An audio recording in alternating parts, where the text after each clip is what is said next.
Okay. Okay. Part 2. Now, as I got into knowing more about her, and I could see that sometimes she was being cautious and holding back, and I was too, and we misunderstood each other sometimes because we were both sort of expecting the other to be a little more calm and collected than we actually were. And so that didn't last long, and we found that we were just like the most excitable two people ever, and uninhibited and willing to say just about anything that came into our heads, which was loads of fun. And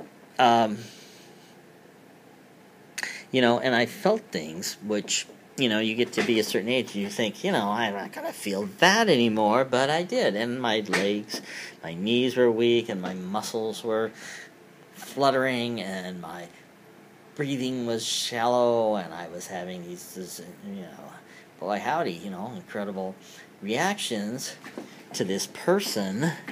And not only that, but I heard her voice, and in that voice I recognized that girl with the red lips, and I started to be able to remember her and what I thought about her, and I could see her being amused, I could see her laughing, I could see her being embarrassed, I could see her making love.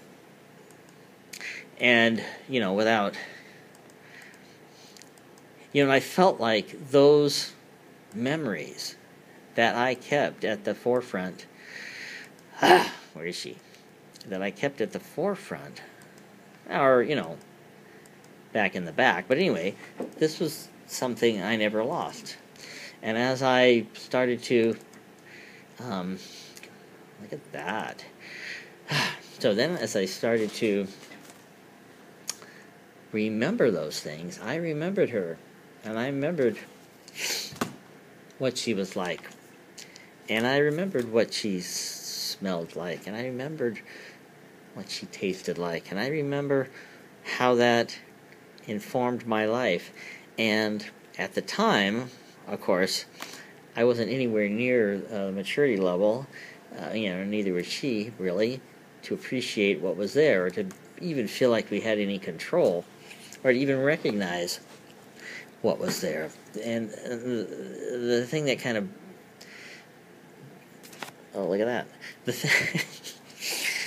I am sobering up. The thing that really made an impression on me was that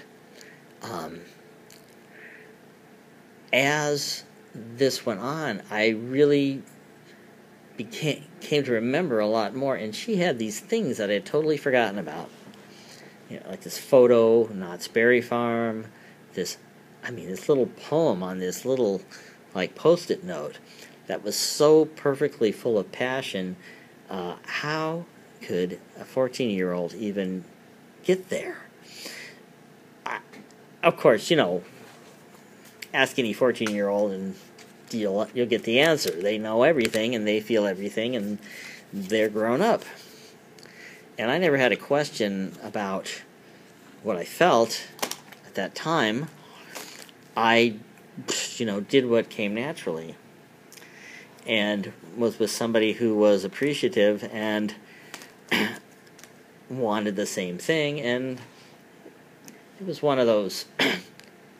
a lot of people could have a first sexual encounter and have it be awful. And the truth is, mine was great.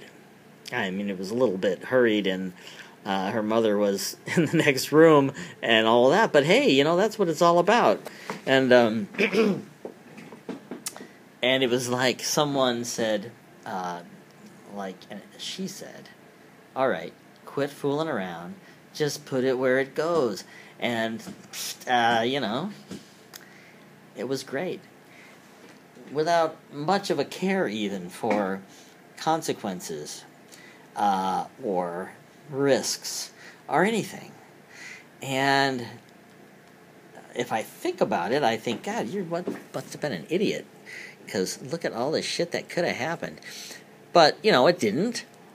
And so I only have good memories. And I have another memory of, which is typical for me, was going to... Where are you? Okay. Getting up. This is what I would do. I got up in the morning. Maybe it was 5 o'clock. Maybe it was early. It was very early. And I rode my bicycle to her house. There's another picture here. And I threw pebbles at her window. Now, if you don't think that's special, you don't have a pulse. So, look at that. She's just very sophisticated. Look at her. Yeah. Anyway, so I did that and climbed in her window. And she was surprised and was kind of like, oh my God, what am I going to do with this boy who won't stay away? And I know that we must have been together quite a lot, because the things that stick out for me are not awkward moments, they're comfortable moments. And so what I really would like to do then is to try to go back and regain those memories and put them into some context so that I can appreciate them, because I think it had a lot to do with the course of my life as it went along. And and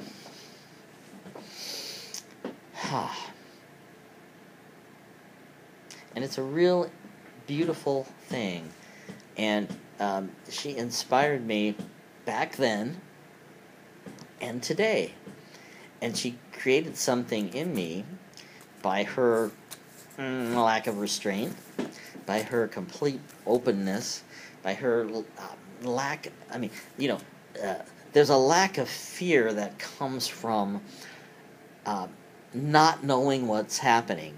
There's the lack of fear that comes from deciding you're just going to throw caution to the wind and feel whatever is there. And that's a great risk, and it's but what a great payoff there is. So I felt that deeply, that I enjoyed being in that place with her. And I'm just sort of over the top, and I probably wasn't really fair, because when I'm inspired, I just feel everything right then in that moment as strongly as I could possibly feel it, and I tell the truth, and I write poetry, and I am experiencing emotions, and it's just, you can't resist it. I can't resist it. She can't resist it. And it's just the way it is. But you know what? It wouldn't work on any girl. It wouldn't work on 99.9% of the girls. It would have to be this girl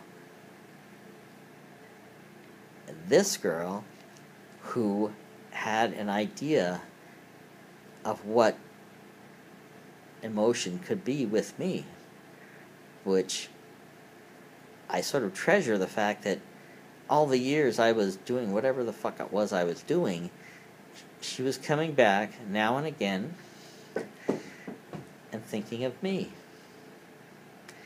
And honestly, that's what hooked me.